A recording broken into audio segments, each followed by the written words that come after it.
¿Qué voy a hacer si quiero donar sangre? ¿A dónde tengo que acudir? ¿Y cuáles son los pasos a los que me voy a ver sometido? ¿Y si corro algún riesgo por estar ahí o no tengo ningún riesgo?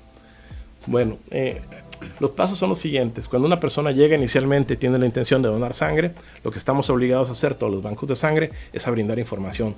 Dar un poco de información para saber cuáles serían los criterios para que una persona pueda donar sangre o no. Y saber si calificamos, cuando menos con los criterios iniciales, antes de avanzar al segundo paso.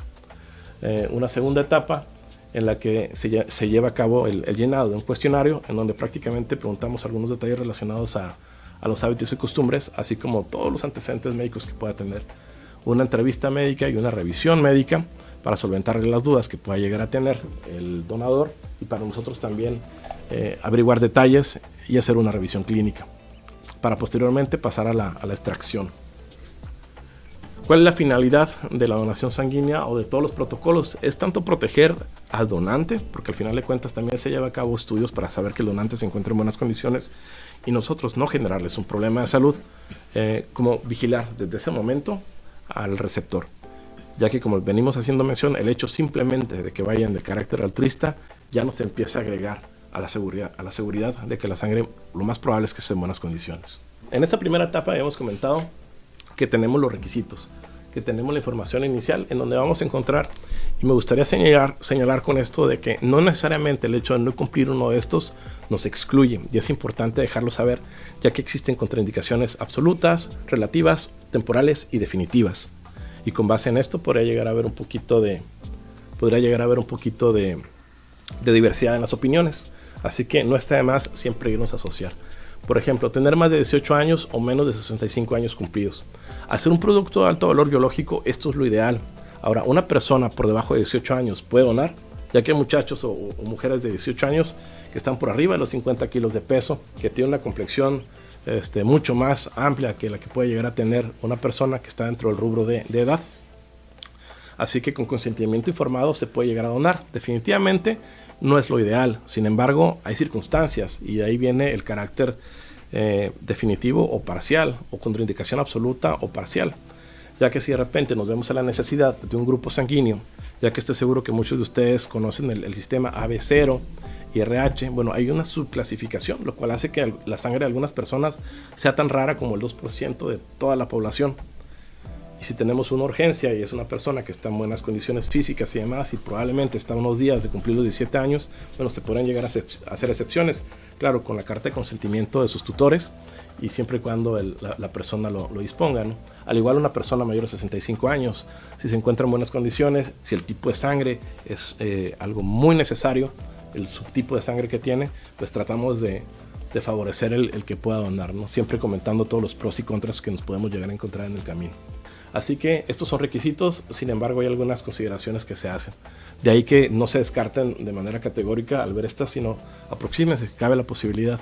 Bueno, dentro del proceso de información también se comenta que si una persona tiene perforaciones o tatuajes, definitivamente no está excluido de donación sanguínea. Me interesa ser muy categórico. También por ahí algo que actualmente es anacrónico, pero en algún momento se llegó a mencionar, diversidad sexual. No, ninguna persona está excluida, realmente son los hábitos lo que termina de hacer si una persona es de alto riesgo o no. Ahora, el cuestionario. ¿Qué vamos a encontrar en el cuestionario? De repente tenemos también un poquito de animadversión al cuestionario porque sabemos de antemano que nos van a preguntar cosas que son de carácter personal. Es muy importante comentar, y está subrayado en rojo, que el cuestionario es de carácter estrictamente confidencial, que absolutamente nada de la información que está ahí va a salir para ninguna parte.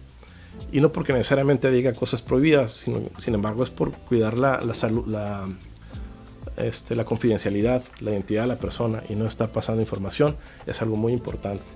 Se va a preguntar información relacionada a enfermedades previas, a tratamientos, a procedimientos quirúrgicos, uso de medicamentos, hábitos y costumbres, así como algunos factores de riesgo que nos pueden llegar a alertar sobre potenciales complicaciones. Y debemos entender este paso como una medida muy importante, ya que por muy sofisticados que sean los estudios que realizamos, y muy sensibles que sean, y muchos controles de calidad, internos, externos y controles y demás, siempre hay un periodo de ventana que se tiene para que no se diagnostique algún padecimiento que sufre la persona. Y prácticamente esa etapa de la donación se cubre precisamente llenando de manera veraz el cuestionario que tenemos en nuestro momento de donar. se hacen estudios previos y posteriores a la donación, y es porque sí se ha previsto que tiene la mayor facilidad de llegar a término una buena donación. Dentro de los estudios que se hacen, destaca una citometría hemática que tiene como finalidad ver cuáles son los niveles que tiene nuestro donador, ver que los niveles de hemoglobina tengan un mínimo necesario, que no son ni siquiera dentro de los rangos de normalidad que tenemos, que no dejan de ser rangos a manera de referencia. Bueno, que no sea tan limítrofe para que nosotros no vayamos a generar un problema de salud, o que ya tenga realmente un problema de salud y nosotros exacerbarlo mediante la donación. Saber cómo están los glóbulos blancos también, ver las características de los glóbulos blancos, y por último también ver la cantidad de plaquetas, que son los 3 elementos que básicamente obtenemos. Entramos a la revisión médica, en donde se van a tomar los signos vitales y se va a tener una breve charla, como una pequeña exploración, que son honestamente muy sencillas, que tiene como finalidad solventar las dudas que pueda llegar a tener el donador, hacer una revisión clínica, médica, y 2 cosas que son muy importantes. Uno es llenar el cuestionario de autoexclusión, ya que teniendo este carácter estrictamente confidencial, también se habla con el potencial donador para preguntarle si está realmente en disposición de donar y que no se sienta forzado. Y con ese talón de autoexclusión lo que se pretende es poderle dar una salida fácil a la persona que se sienta comprometida para donar y que no lo quiera hacer. Y por otro lado, el consentimiento informado, que es muy importante, que es en donde se le avisa al potencial donador cuáles son los riesgos a los que está explícitos y se acepta continuar con el procedimiento, que vamos a hablar de los riesgos y en realidad los riesgos son mínimos. Y no es por querer atenuar y decir que son mínimos, sin embargo las personas que regularmente ya llegan a estos puntos ya han pasado varios filtros y se estima que son personas que cuentan con un buen estado de salud, de tal forma que son pocas las complicaciones que se llegan a tener derivado de una extracción, y en gran medida viene por los nervios también, que por ahí de repente nos traicionan a quien sea. Y bueno, y terminar de definir ya en este punto si la persona pasa a la fase de extracción o no. Ok, para la extracción dentro del proceso de donación como tal, básicamente hay 2 modalidades que se tienen para poder realizar o para poder llevar a cabo una donación. Esta es una donación convencional, que lo vemos en la imagen de abajo, donde está un brazo extendido y vemos al fondo una bolsa que está sobre una báscula que tiene un movimiento oscilatorio para que esté mezclando con el anticoagulante la sangre que está saliendo, y arriba que están mediante un procedimiento de aféresis. ¿Qué es procedimiento de aféresis? Ya que no lo habíamos tocado hasta este punto.